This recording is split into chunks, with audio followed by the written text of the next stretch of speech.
Let's look at Bitcoin price, Ethereum and Solana today. We can extract a lot of learnings from the recent price action. This will be my last video in this office. I've really loved this place. So good energy here, and I've had a lot of success here in this office. Moving countries is a lot of administration. We've sold our home, sold the car, sold this office, closed the business, opening new company, immigration, and all our stuff from our home and from this office is now in a boat container on the way to our new country, which will take a month. Cleaning here will be tomorrow, and in a few weeks is our final one-way ticket.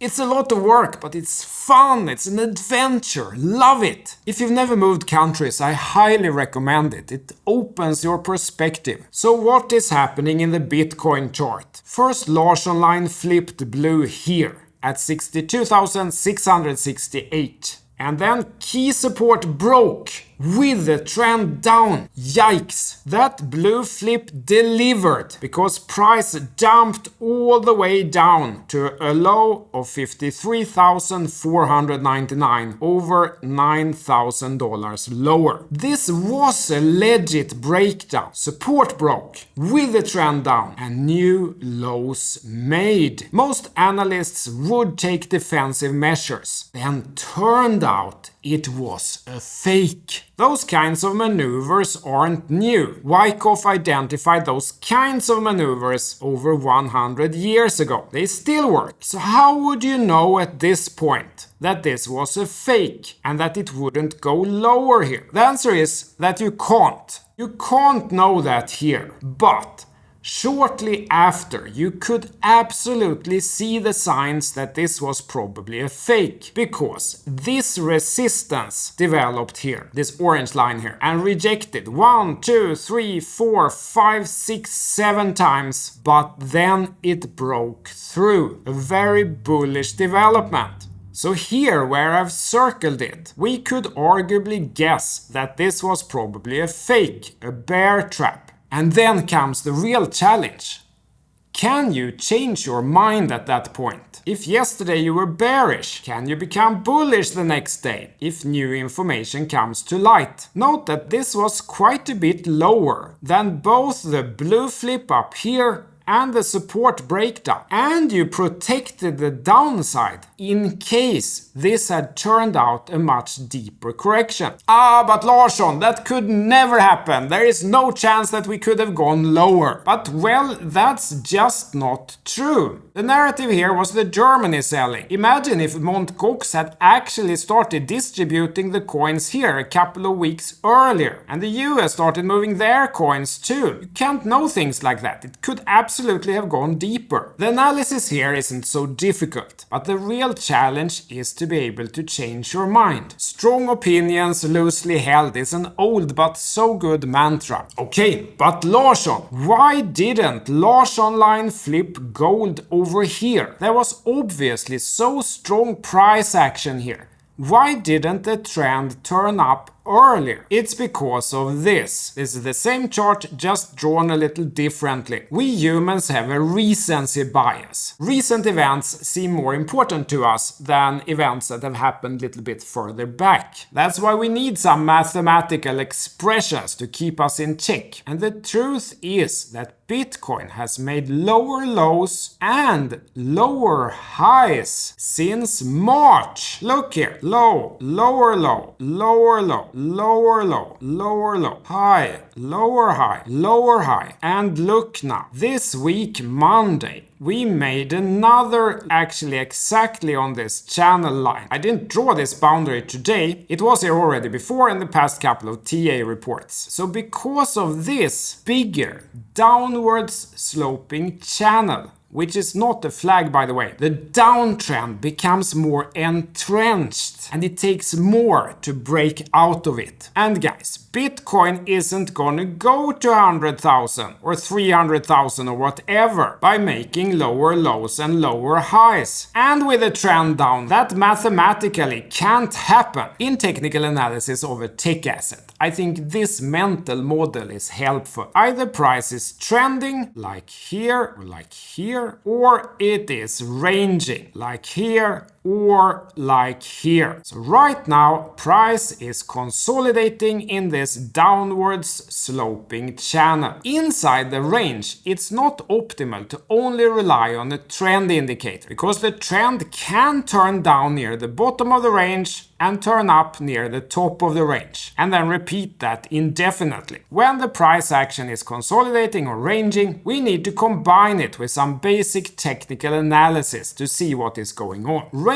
breakdown with a trend down like we got here was a legit event to watch out for. This time it was a fake, but there will come a day when that breakdown is not a fake, and that time capital preservation and defensive action is what will prevent you from giving all those gains back to the market. That's why most people lose money. It's not that they can't make money, it's that they give it all back in there. And so now we're looking for the opposite event. As a bull, we want the range to break on the upside with the trend up as we have now. That would be a massively important event.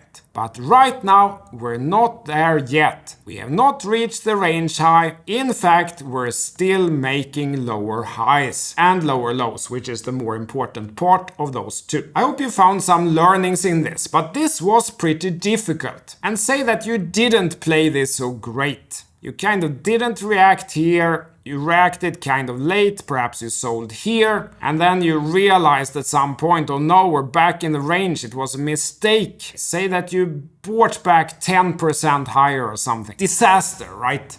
Well, in that case, you didn't actually lose any money. Losing money means that you hold an asset that goes down. Missing out on something that went up, well, you also miss out on another 100 coins and stocks that went up yesterday. You simply can't bring that into your emotion. And even though I personally played this pretty well, even if you didn't, I don't think you should beat yourself up for it. If the optimistic people are correct, saying that Bitcoin will continue up towards 300,000, okay, then we're talking over 1,600%. Me personally, I would love to pay 10% insurance premium to not give those 1,000% back to the market later. So to sum it up, I think there was opportunity to take advantage of this dip after the blue flip, but if you didn't, I don't think you should beat yourself up for protecting your capital. So what forward now? Often narrative follows price rather than the other way around. But of course, there are massive developments in the US around the presidential election right now, where Donald Trump actually appeared on the Bitcoin conference and spoke for 45 minutes with some incredibly bullish statements. Who would have imagined just 2 years ago that the leading presidential candidate in the US would do that? Then the Democrat team has clearly made some strategic changes too. It was only this spring in May that I think that their strategists realized that, oh no, we might actually lose the election on this seemingly unimportant question, because they got 60 million or even up to 90 million people in the US against them. That's when the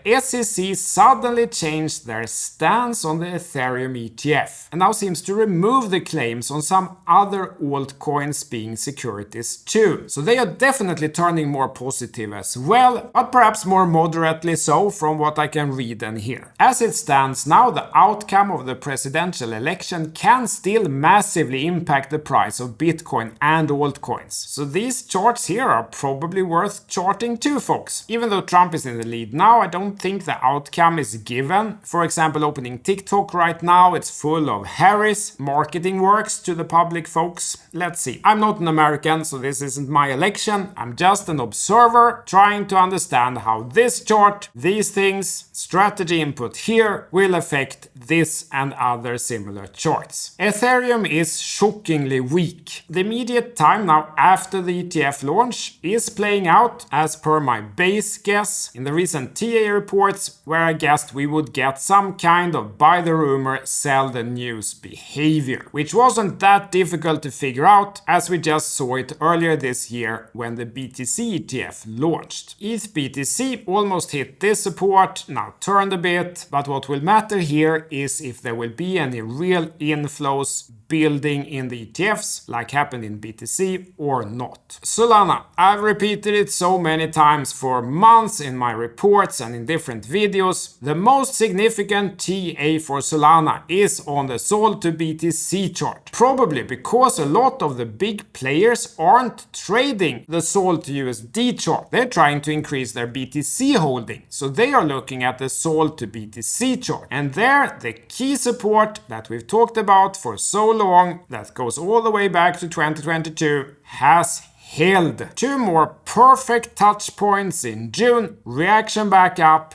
and it continued. Unlike the BTC chart, this support didn't break. So as long as BTC holds stable or moves up, this chart is easier to analyze than the SOL to USD chart in my view. Even of course we could start drawing lines here and say that this is now the resistance to watch and so on and so forth. Another interesting chart is this one, SOL to ETH. Both smart contract platforms largely fulfilling the same need.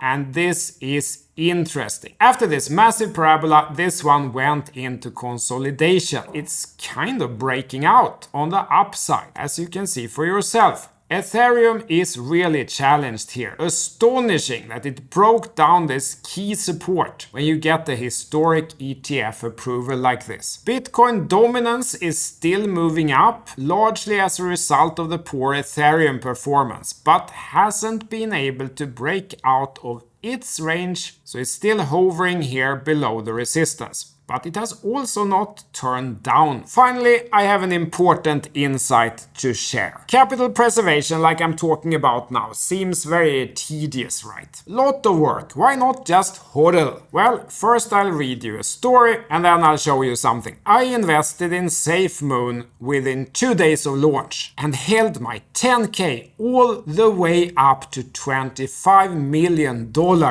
I was a top 5 holder. Round tripped it all the way back to 1 million before selling and then revenge trading until I lost it all. I was 18 and I was fixated on the chart, praying it recovered. It never did and they never do. 3 years later, it still haunts me every single day. Here is a portfolio of promising projects that the community has brought up over the past 15 or so months. The vast majority of these ended up performing really well. I made a video, I think in the beginning of the year, where I showed that almost all of these had been trending up, meaning that they had moved higher, often massively higher. Today, almost all of them are in downtrend against both USD and against BTC, and most of them have gone down massively since the trend turned down. It's very striking,